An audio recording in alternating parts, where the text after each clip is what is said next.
Special thanks to the American Shakespeare Center in Stanton, Virginia. The ASC's 2020 production of A Christmas Carol is an ensemble-driven, music-infused retelling of the beloved tale of redemption. Streaming tickets available now at americanshakespearecenter.com. The Beethoven Experience series on Rubato, the Heifetz Virtual Concert Hall, is generously supported by Chris and Betsy Little. Hello, I'm Nicholas Kitchen. I'm Artistic Director of the Heifetz International Music Institute. I'm also first violinist of the Borromeo String Quartet, that is the quartet in residence at the Heifetz Institute. I'm so happy you're joining us here to explore this incredible piece, Beethoven Opus 131. This is the sixth of our presentations called the Beethoven Experience this summer at the virtual Heifetz Institute. And it's the second in a pair that has the title BACHDNA. And that's kind of hinting that Bach as a composer was a source of inspiration and study and joy for Beethoven, almost like no other composer. Well, you're going to feel this in a very direct way, and the very first thing I want to do is play for you a piece of music by Bach.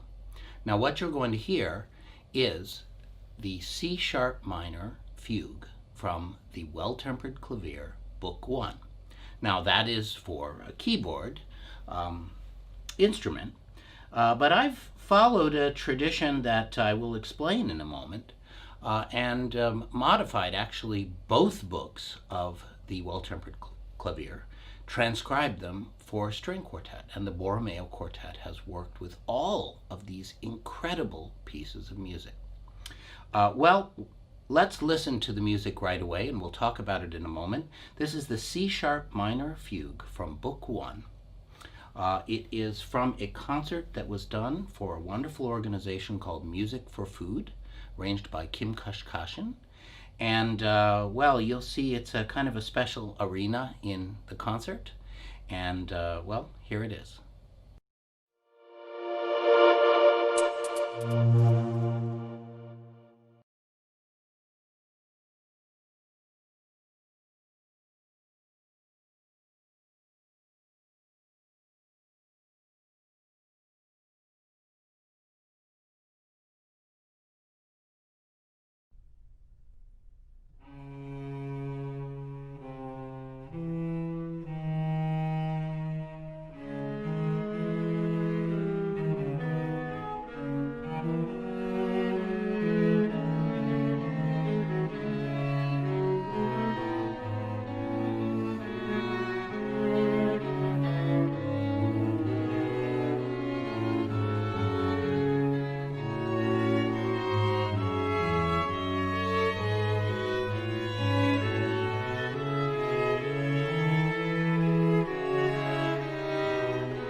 That is such a majestic piece of music.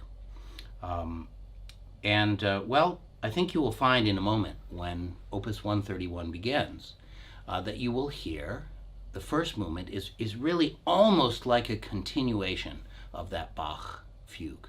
The Bach opened with this kind of ominous, powerful four-note motif. Beethoven's going to do the same thing in the very same key of C sharp minor.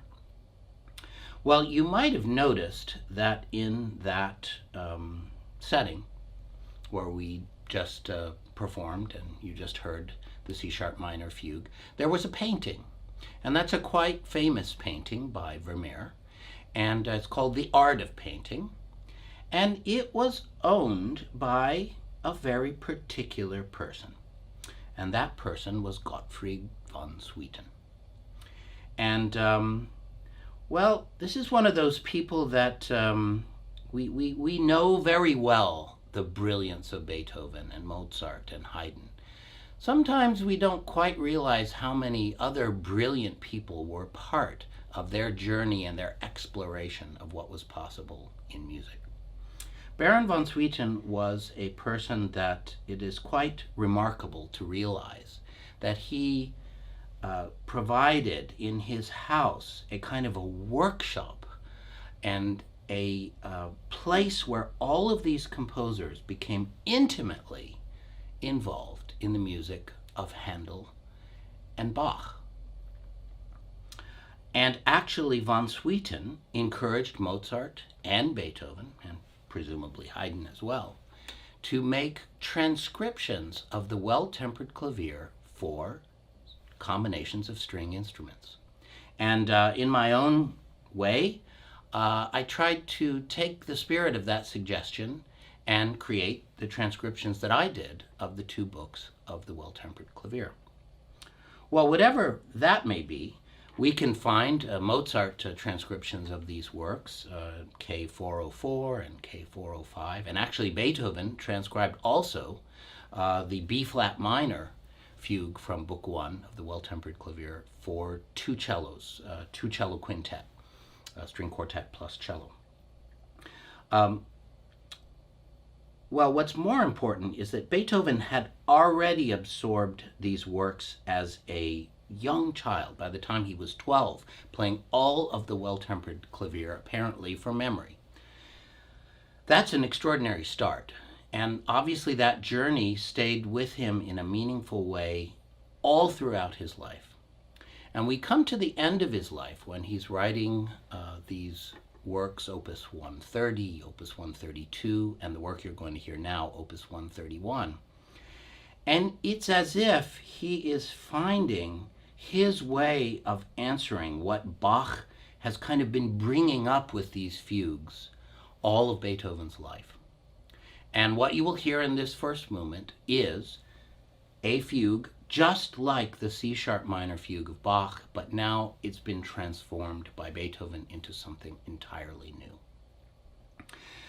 Now, I will describe in a moment each of the movements that you're about to hear, but you will see that the choice tonight was to go to a lot of different locations where we perform this piece and share these with you.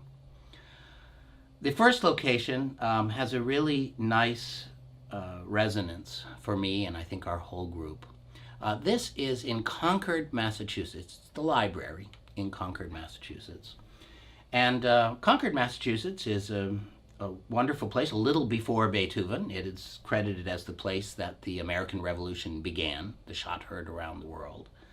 And then just a little after Beethoven, it is where Ralph Waldo Emerson and Hawthorne and Thoreau lived and worked. So it's a very nice feeling to think of a concert happening in the Concord Library. Now, getting back to von Swieten, he was the librarian of the Austro-Hungarian Empire.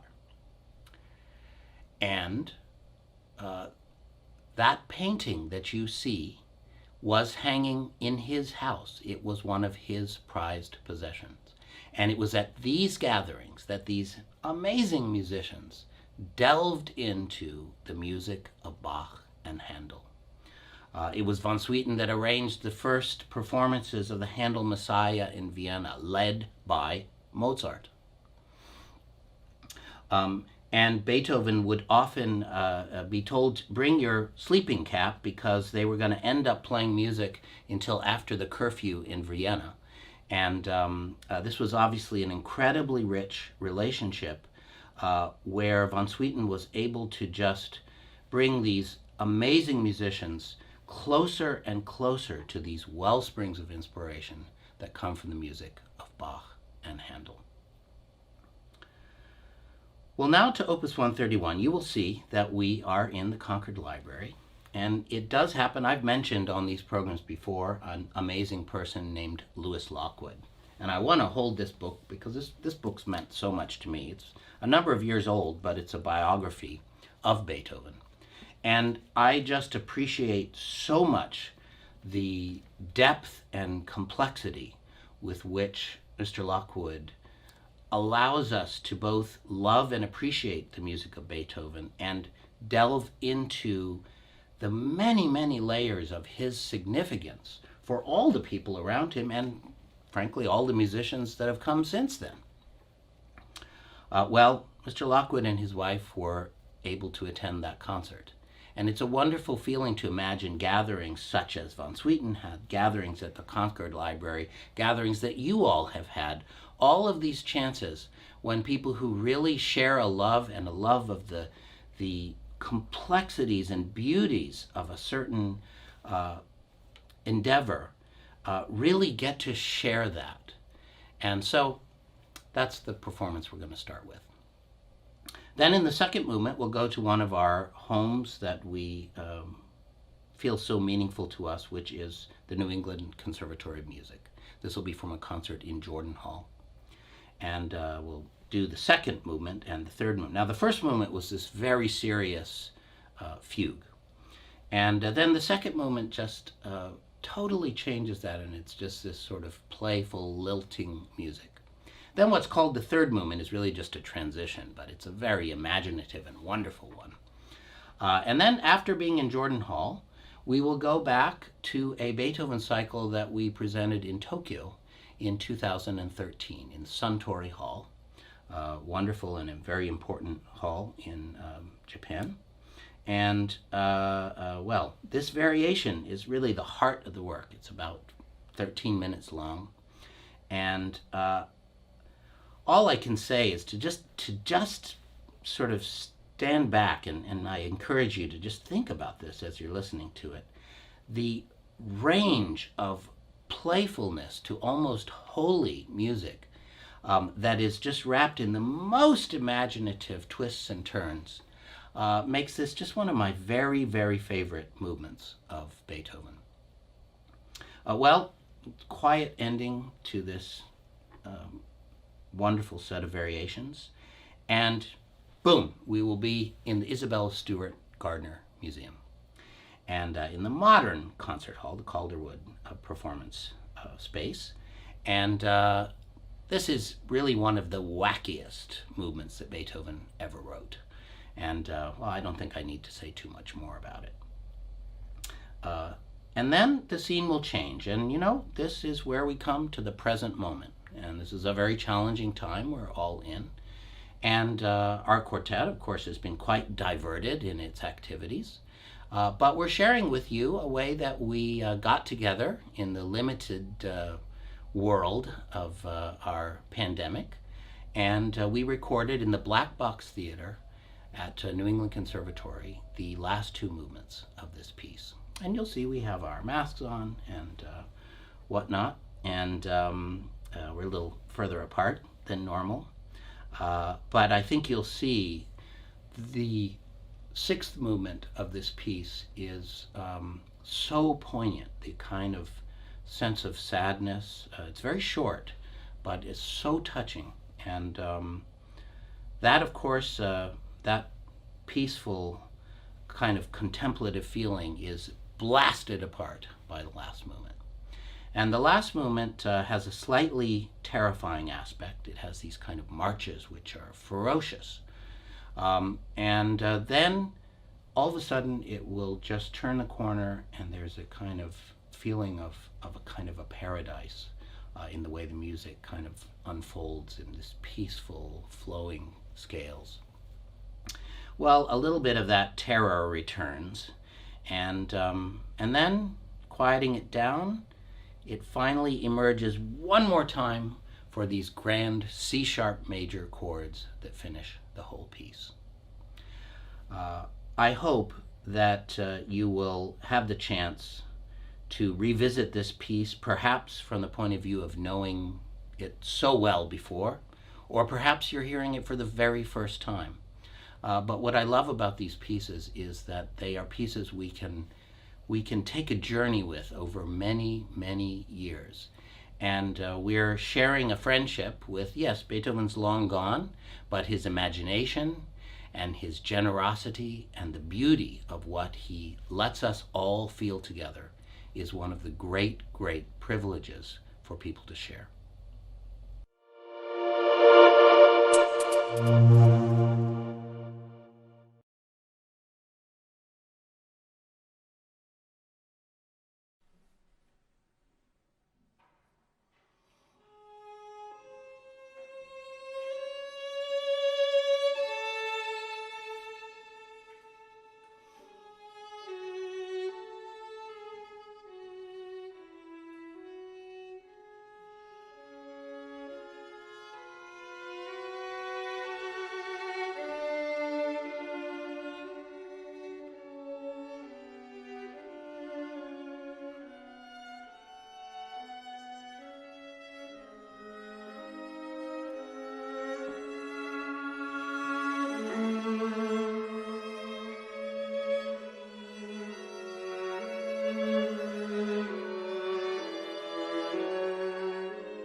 The Beethoven Experience series on Rubato, the Heifetz Virtual Concert Hall, is generously supported by Chris and Betsy Little. Special thanks to the American Shakespeare Center in Stanton, Virginia. The ASC's 2020 production of A Christmas Carol is an ensemble-driven, music-infused retelling of the beloved tale of redemption. Streaming tickets available now at americanshakespearecenter.com. The Heifetz Institute presents the Beethoven Experience Birthday Marathon. Incisive discussions and gripping performances of all 16 of Beethoven's string quartets by the Borromeo Quartet, celebrating the 250th anniversary birthday of Beethoven by streaming live all day on December 16th on our Facebook page and the Violin channel. Programs and schedule at heifetzinstitute.org. The 25th anniversary season of the Heifetz International Music Institute will take place from June 24th through August 7th, 2021. The immersive and transformative summer music experience will feature both in-person and virtual elements. Application and information at heifetzinstitute.org. Major support for the Heifetz International Music Institute is provided by Mary Baldwin University, the National Endowment for the Arts, the Virginia Commission for the Arts, and the Community Foundation of the Central Blue Ridge. For a complete list of our supporters, sponsors, and in-kind donors, please visit heifetz.institute/donors. We thank them and you for supporting our mission to enable the next generation of great artists to communicate, engage, inspire.